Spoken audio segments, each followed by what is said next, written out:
BEd first year childhood and growing up का आज हम क्वेश्चन 35 करेंगे। What is the meaning and introduction of Bruner modes of representation. Meaning और introduction क्या होता है वर्नर मोड्स ऑफ रिप्रेजेंटेशन का। Answer, meaning and introduction of Bruner's modes of representation और introduction of Bruner discovery learning. अब हम देखेंगे क्या होता है ये। Bruner was one of the founding fathers of constructivist theory. जो वर्नर थे हमारे, उन्होंने फाउंड किया था कि कंस्ट्रक्टिविस्ट थ्योरी क्या होती है, किस लिए यूज की जाती है, फिर इसका पर्पस क्या होता है, इसलिए इनको इसका फादर माना जाता है इस थ्योरी का। Learning is an active process. जो लर्निंग होती है वो हमारी एक एक्टिव प्रोसेस होती है। Facts of the process include selection and transformation of information, decision making, generating hypothesis and making meaning from information and experience। इसमें क्या होता है, ये इसके लिए यूज किया जाता है कि जिससे कि हम किसी भी चीज का कंस्ट्रक्शन करना हो तो उससे पहले हमें इस चीज के बारे में जानना होता है कि इस प्रोसेस के क्या फैक्ट्स होते हैं, इससे क्या होता है। इससे क्या होता है, हम कोई भी इंफॉर्मेशन होती है उसे ट्रांसफर करने के लिए इसमें हमें सिलेक्शन करना होता है कि हम किस तरीके से कौन सी इंफॉर्मेशन को सेलेक्ट करके इसे ट्रांसफर करना चाहते हैं, किससे सिलेक्शन करना है। प्लस डिसीजन मेकिंग होता है जिसमें कि हम अपना डिसीजन खुद से ले सकते हैं कि हमें किस कार्य को करना है, नहीं करना। मतलब कंस्ट्रक्शन के थ्रू हम अपने जो डिसीजन होते हैं वो भी खुद से लेना सीखते हैं। जनरेटिंग हाइपोथेसिस, जो हमारे हाइपोथेसिस होते हैं वो भी जनरेट होते हैं। Making meaning from information experience, और इससे क्या होता है, जो भी हम एक्सपीरियंस होता है या फिर हमें कोई भी इंफॉर्मेशन मिलती है उस चीज को हम खुद से जानने की कोशिश करते हैं, अपने एक्सपीरियंस को जानते हैं, जिससे कि हम बाकी चीजों को कंस्ट्रक्ट कर पाते हैं और उसके मीनिंग और इंफॉर्मेशन को भी पहचानते हैं।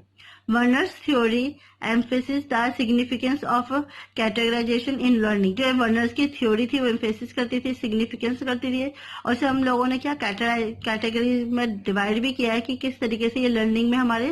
उपयोगी होती है।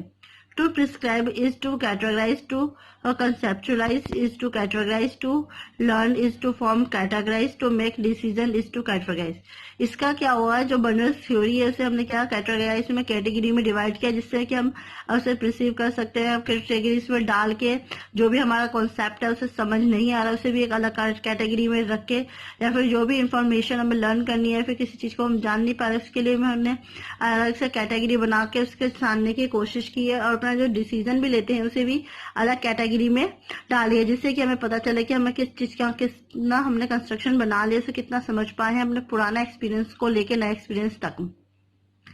Interpreting information and experience by similarities and difference in की कॉन्सेप्ट। इसमें क्या होता है, जो भी हमें जैसे कोई इन्फॉर्मेशन मिलती है या फिर कहीं कहीं से हमें नई नॉलेज मिलती है तो उसे जब हम जानते हैं या फिर जैसे कोई हमें उस चीज के बारे में बताता है तो क्या होता है कि हम इस चीज को जानने की कोशिश करते हैं, क्योंकि अगर कुछ क्या होता है इन्फॉर्मेशन जो होती है हमारे पुराने इन्फॉर्मेशन से रिलेटेड होती है, या फिर जो कुछ हमें एक्सपीरियंस हो रखा हो किसी चीज का, या फिर हमें किसी चीज की नॉलेज होती है तो उस चीज से मिलती जुलती भी हो सकती है और डिफरेंट भी हो सकती है, जिससे कि हमें पता चलता है कि जो हमने पुराने टाइम में, जो कि हमारा मतलब पुराना टाइम था उसमें जो हमने एक्सपीरियंस लिया है इससे पहले जो टीचर ने हमें पढ़ाया किसी चैप्टर में, तो उससे हमें पता चलता है कि जो हमारा एक्सपीरियंस है या फिर जो हमारी पुरानी नॉलेज है उससे मिला के जो हमारी नई नॉलेज बनती है उससे हम कितना जान पाते हैं। मीन्स इसका ये है कि जो हमारी प्रीवियस नॉलेज है उससे हम जो नया नॉलेज को कनेक्ट करते हैं तो कितना करते हैं, मतलब उसमें हम एक्सपीरियंस में कितना ढालते हैं कि उससे हम क्या कितना जान पाएंगे। बर्नर्स वॉज इन्फ्लुएंस्ड बाय पियाजे ideas about cognitive development in children. जो बर्नर्स थे वो भी इन्फ्लुएंस करते थे, जो पियाजे की थ्योरी दी गई थी, पियाजे के जो आइडियाज थे जिसमें जो पियाजे ने कॉग्निटिव डेवलपमेंट के बारे में बताया कि किस तरीके से जो हम मस्तिष्क तरीके से अपना जो कम्युनिकेशन स्किल्स है, हमारी जो सोचने समझने की ताकत है उसे डेवलप करके कैसे हम बच्चों की जो नॉलेज है कॉग्निटिव पावर वो बढ़ा सकते हैं, उसका किस तरीके से हम विकास कर सकते हैं। ये इन्होंने बर्नर्स ने पियाजे की थ्योरी से, पियाजे के आइडिया से जानने की कोशिश की। The outcome of cognitive development is thinking. जो कॉग्निटिव डेवलपमेंट था उसका काम ही क्या था कि वो हमारे सोचने के ऊपर डेवलप करता था, उसका विकास करता था। जो हम सोचते थे उसे हमारी जो शारीरिक तौर से जो हमारे जो मस्तिष्क थे उसके हिसाब से वो बताता था कि किस तरीके से हम चीजों को विकास कर सकते हैं और अपने एक्सपीरियंस से उसे मिला सकते हैं और ज्यादा से ज्यादा जानने की कोशिश कर सकते हैं। The intelligent minds creates from experience generic coding system that permit one to go beyond the data to new and possibly fruitful prediction. इसमें क्या था, जो हमारे वनर्स थे उन्होंने बताया था कि जो बच्चे इंटेलिजेंट होते हैं वो अपने जो माइंड से क्या होता है चीजों को क्रिएट करने की कोशिश करते हैं, अपने एक्सपीरियंस से चीजों को समझी हुई चीजों को आगे लाने की कोशिश करते हैं और अपने एक्सपीरियंस के थ्रू नई चीजों को समझने में वो कोशिश करते हैं, जिससे कि जैसे वो generative coding system that permit want to go beyond the data to new. इसमें क्या होता है, जैसे हमारे पास कोई पुराना डाटा और जो हम नई चीजें सीख रहे हैं वो उससे रिलेटेड होता है, तो हम उससे क्या अपने पुरानी नॉलेज से इंफॉर्मेशन से कनेक्ट करके उसे जानने की कोशिश करते हैं और इससे क्या होता है हमें बहुत ही अच्छा फायदा मिलता है और हमारे लिए भी ये अच्छा एक्सपीरियंस बनता है। Thus children as they grow must acquire a way of representing the recurrent regularities in their environment. इसलिए जब हम बच्चे जैसे जैसे बड़े होते जाते हैं तो उनका नॉलेज बढ़ाने के लिए हम उसके पुराने एक्सपीरियंस को लेके या फिर जो चीजें उनको पता होती है उसी से रिलेटेड उनसे क्वेश्चंस वगैरह पूछ के उनसे रिलेटेड चीजों को पूछ के बच्चों की क्या होता है चीजों को जानने की कोशिश करते हैं कि उसका जो लेवल है वो किस तरीके से उस चीज को हम उसके रेगुलर वे में मतलब रेगुलरिटीज में लाने की कोशिश करते हैं, जिससे कि वो बार बार उस चीज को दोहराएंगे तो जानेंगे और इस तरीका का जो इन्वायरमेंट होता है वो हम क्रिएट करने की कोशिश करते हैं। So to Bruner important outcomes of learning include not just the concept categories and problem solving procedures invented previously by the culture but also the ability to invent these things for oneself.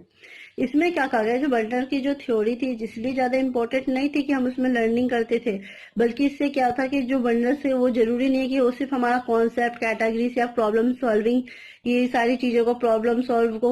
Solve करना हमारे किसी categories में देखना या फिर हमारा concept है उसे क्लियर करने का ही काम आता था, बल्कि इससे क्या जो बच्चे होते थे जब उससे लर्निंग करते थे इसकी हेल्प से तो वो नई नई चीजों का विकास करने की भी कोशिश करते थे, अपने पुरानी नॉलेज को इन्वेंट करके वो नई जो लर्निंग होती थी नई इवेंट थे वो करने की खुद से कोशिश करते थे, वो अपनी एबिलिटी को ज्यादा से ज्यादा बढ़ाने की कोशिश करते थे अपने प्रीवियस नॉलेज से लेके नई नॉलेज तक में। Cognitive growth involves on an interaction between basic human capabilities and culturally invented technologies that serve as amplifiers of these capabilities. इसमें क्या था, जब बच्चों की जब हम कॉग्निटिव स्किल को ग्रोथ करते थे उसे डेवलप करते थे तो जो बच्चों का इंटरेक्शन होता था वो किसके ऊपर ह्यूमन जो हमारी कैपेबिलिटीज होती है इंसानों की जो बेसिक कैपेबिलिटी उसको और जो हमारे जो कल्चर में चल रहा होता है उससे रिलेटेड उससे मिला के ही वो नई चीजों को सीखने की कोशिश करते थे, उससे नई नई चीजों का इवेंट करते थे, टेक्नोलॉजीज का यूज करते थे जिससे कि वो अपने ज्यादा से ज्यादा काबिलियत दिखा सके। This culturally invented technologies include not just obvious things such as computers television but also more abstraction such as the way of culture categories phenomena and language itself. ये जो हमारी इसमें बताना चाह रहे हैं ये जो हमारे करते थे